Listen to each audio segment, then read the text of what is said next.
So before I get started with today's video, I want to remind everybody how markets work.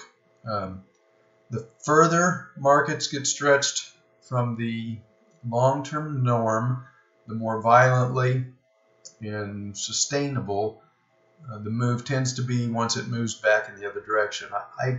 I call it the rubber band theory, but you can think of it like a pendulum. So the further price gets stretched to the upside, so like the further the pendulum gets stretched to the upside, then the further it's going to move back in the other direction once the selling pressure or the buying pressure is removed. So as this applies to bull and bear markets, the bigger the bull market, the bigger the bear market that follows.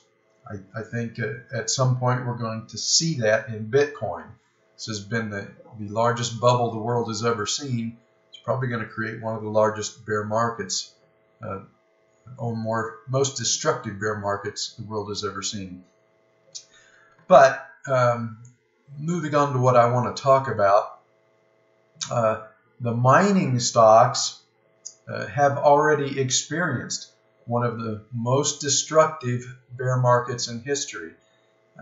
Most of the junior miners dropped 90 to 95% during the bear market from 2011 to 2015.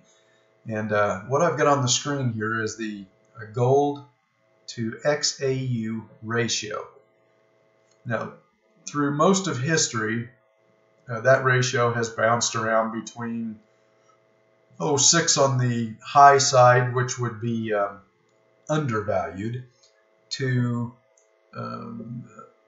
3 or 4 on the downside, which would be considered overvalued. The miners would be overvalued to the price of gold. And for many decades, that norm has held, and that ratio just bounced around between those two extremes. 3 on the overvalued side, 6 on the undervalued side. And then when we got our bear market in 2008, the ratio broke out of this long-term channel that it had been in, and the miners got quite undervalued compared to the price of gold. Then we had our bull market, the second stage of the bull market, and the valuations came back down, but they never did come back down and move back into this long-term norm. So as gold moved up and completed the second phase of its what I think is a very long-term secular bull market, the miners never did really get back down here to where we could consider them to be overvalued to the price of gold. So even at the top in 2011, the miners were still cheap compared to the price of gold. And then of course we had the bear market, and valuations went to such an extreme that we've never seen anything like it in history. And this is where the rubber band theory, the pendulum, comes into play. As I said, this was one of the most destructive bear markets in history, and I think it's going to generate one of, if not the largest, one of the largest bull markets in history. And so valuations have started to move back down to a more normal level, and I think they still have a lot further to go.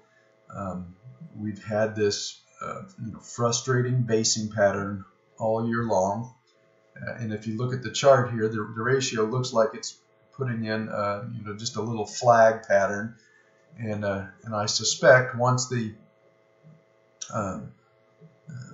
sector breaks out of that basing pattern, we're going to see another leg down here in the gold XAU ratio.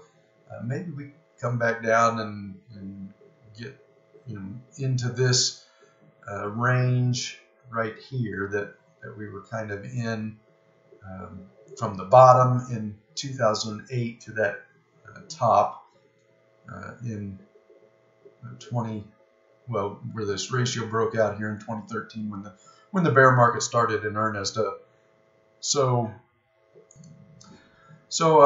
think I think this ratio could move down into here, say somewhere between 6 and 12 during the early part of next year, and that's as I've said in my last video. I think the metals have completed an intermediate cycle low, and I think we're going to break out of that basing phase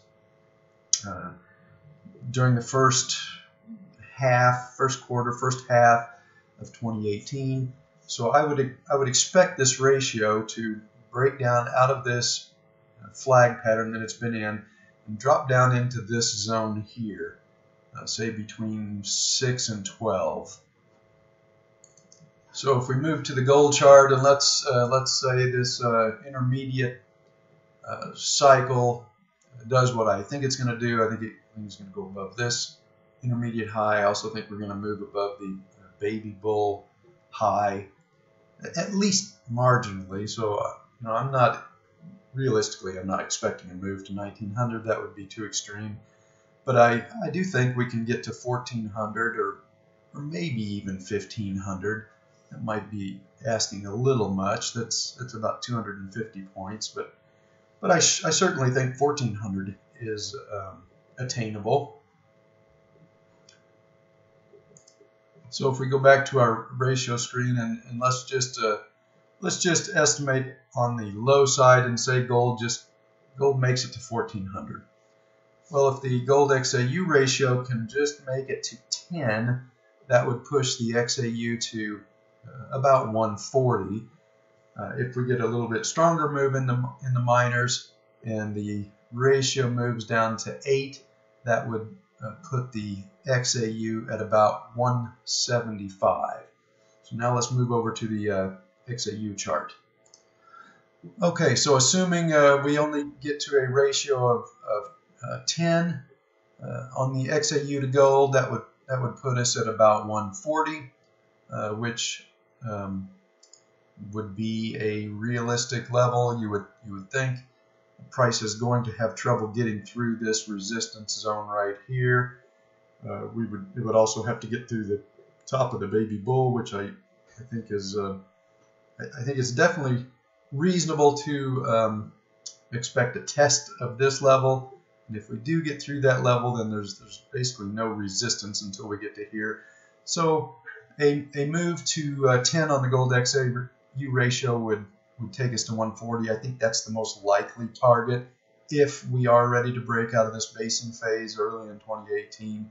If we were to get a stronger move and take that gold XAU ratio to 8, that would bring the XAU to 175. That's probably too big of a move. So I'm going to say probably a more realistic target is somewhere between the top of the baby bull here at about 115 and this resistance zone at about 140. But even so, that's a lot of potential over the next let's call it 4 to 5 months. A right translated intermediate cycle can rally for 3 to 4 months. So based on the extreme undervaluation in the mining sector, I think the first half of 2018 should be pretty good period for gold and for especially the mining stocks.